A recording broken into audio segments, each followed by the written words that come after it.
কিছু নিয়ে আসছে আমার জন্য। এটা আমি আপনাদেরকে দেখাচ্ছি যে খুব সাধারণ একটা জিনিসকে কিভাবে অসাধারণভাবে উপস্থাপন করে মার্কেটিং করতে হয়। এই বুদ্ধিটা আপনারাও কাজে লাগাতে পারেন, বাংলাদেশে এই ব্যবসাটা করে দেখতে পারেন।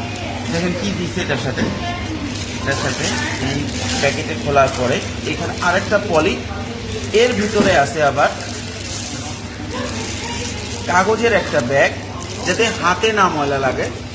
এর ভিতরে দিছে হচ্ছে আবার মিষ্টি আলু। দেখেন এক মিষ্টি আলু মার্কেটিং করার প্রসেস দেখেন।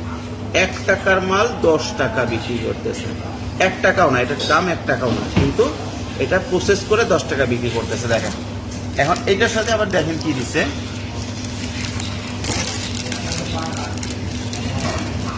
একটা বড় চামচ দিছে, দেখছেন প্রয়োজন মতো চামচ দিছে, এবং একটা ওয়েট টিস্যু দিছে যাতে এটা খাওয়ার পরে হাতটা মুছে ফেলতে পারে। আমাদের দেশে অনেকেই বলে ভাই 1 টাকার মাল 10 টাকায় কিভাবে ব্যবসা করব। এটা হচ্ছে প্রসেস। সার্ভিস দেন এবং বেশি প্রফিট করেন। ধন্যবাদ।